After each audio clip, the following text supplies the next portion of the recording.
Hello guys नमस्ते it's me Laxman KC from Nepalgunj. धेरै time भइसक्यो नि गाइस मैले भिडियो बनाएको थिएन, हल्का काममा बिजी पनि भएको थिएँ र मलाई चाहिँ नि इन्स्टाग्राम र फेसबुकमा धेरैजना मेरो साथीहरूले चाहिँ मेसेज गर्नुभएको थियो यो मेरो चाहिँ क्र्यास कार्डमा भिडियो बनाइदिनु भनेर, कसरी फिटिङ गर्नुपर्छ भनेर। सो आजमा मैले आफ्नो क्र्यास कार्डलाई कसरी फिटिङ गरेको छु हजुरलाई फुल डिटेल्समा चाहिँ भन्छु। र गाइस अझै पनि एकदम फर्दर चाहिँ कन्टेन्ट चाहिँ ल्याउँदैछु। मेरो अब अपकमिङ कन्टेन्ट भनेको चाहिँ तपाईँको नम्बर प्लेटमा रहेको छ, त्यो पनि मैले इलेक्ट्रिक स्विचबाट चाहिँ कन्ट्रोल गर्ने बनाउँछु। म धेरै अगाडिको भिडियो पनि भनेको थिएँ, त्यो भिडियोलाई चाहिँ एकदम सबैजनाले चाहिँ सब्सक्राइब गर्नु बिर्सिनु होला गाइस।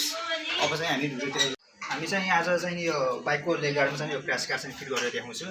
यो तपाईँले कुनै पनि नेपालको अनलाइनमा चाहिँ पाउन सक्नुहुन्छ। र यो क्र्यास कार्डलाई मैले कसरी फिटिङ गरेछु र यसको लागि के मैले चाहिँ होइन मोडिफिकेसन गरेको छु हजुरलाई चाहिँ देखाउँछु। यहाँ हेर्न सक्नुहुन्छ हाम्रो क्र्यास कार्ड चाहिँ यो चाहिँ जुन लेग गार्ड छ, एउटा बोल्ट यहाँ र एउटा बोल्ट यहाँ चाहिँ खिचेको हुन्छ। हामीले यसलाई निकाल्छौँ, निकालिसकेपछि हजुरलाई म चाहिँ यो निकालेर देखाउँछु।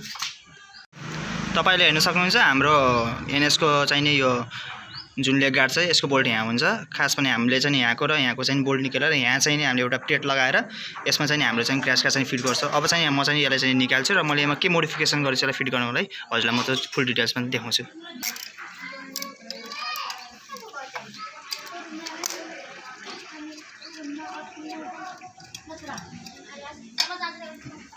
अब हामीले डाइरेक्ट यहाँ फिट गर्दाखेरि अलिकति हाम्रो यो चाहिँ स्पेस चाहिँ सानो हुने गर्दाले फेरि अब अलिकति बलियो पनि हुँदैन, त्यसैले हामीले यसको लागि चाहिँ एउटा प्लेट बनाएको छु मैले। यो प्लेटमा दुईवटा होल गरेर यसमा चाहिँ हामीले दुईवटा बोल्ट चाहिँ छिराएर यसलाई टाइट गर्छौँ र एउटा मैले यसमा बोल्ट पनि एक्स्ट्रा चाहिँ बोल्ट 8 नम्बरको बोल्ट चाहिँ यसमा होल्ड गराएको छु र यो बोल्ट यसभित्रदेखि बोल्ट निकालेर हामी यसमा चाहिँ फिट गर्छौँ यसरी। अब चाहिँ हामी यसलाई चाहिँ फिट गरेर चाहिँ हजुरहरूलाई देखाउँछु। हाम्रो 8 नम्बरको चाहिँ स्क्रु भइहाल्यो। तपाईँले चाहिँ यसमा चाहिँ निकाल्नु पर्ने हुन्छ। एउटा यहाँ फिट गऱ्यौँ, हामी यहाँ चाहिँ फिट गर्छौँ।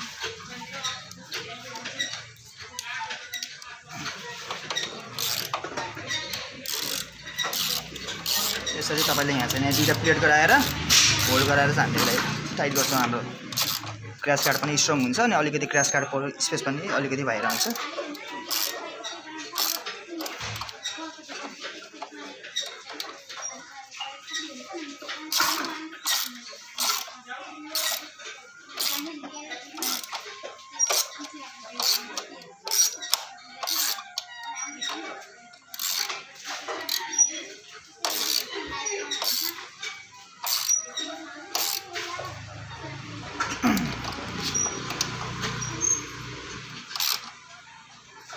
हाम्रो यो चाहिँ प्लेट चाहिँ एकदम टाइट फिट भइसकेको छ र यसलाई फिट गर्नको लागि चाहिँ हामी चाहिँ यो कस्टम बोल्ट हो गाइस, 8 नम्बरको चाहिँ बाहिरदेखि किनेर चाहिँ ल्याएको। यसमा चाहिँ हामीले 8 नम्बरको बोल्ट चाहिँ फिट गरेको छौँ र यसरी चाहिँ हामी यसमा चाहिँ फिट गर्ने हो।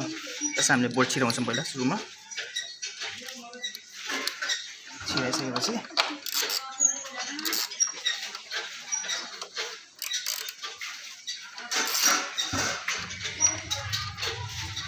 यसरी हामीले अब स्कार्टलाई अब चाहिँ फिट गर्छौँ।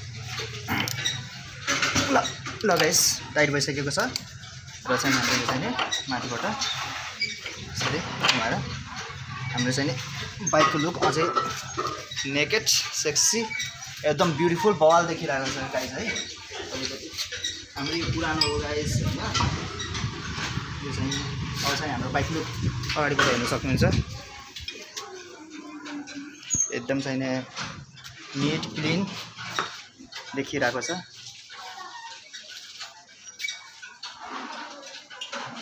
गाइस कमेन्ट गर्नुहोस् र सब्सक्राइब गर्न नबिर्सिनु होला च्यानललाई। अझै पनि मोडिफिकेसनको एकदम राम्रो कन्टेन्ट चाहिँ लिएर आउनेछु। Thank you so much guys होइन। अहिलेसम्म सपोर्ट गरिराख्नु भएको छ, माया गरिराख्नु भएको छ अनि सोचेको पनि थिएन यति चाँडै चाहिँ 1K सब्सक्राइबर पुग्छ भनेर होइन। अहिलेसम्म च्यानल लगभग एराउन्ड चाहिँ 1200 सब्सक्राइबर क्रस भइसकेको छ र अझै पनि हजुरको माया भयो भने अझै पनि एकदम राम्रो गर्नेछु होइन। सपोर्ट गर्नुहोस् चाहिँ।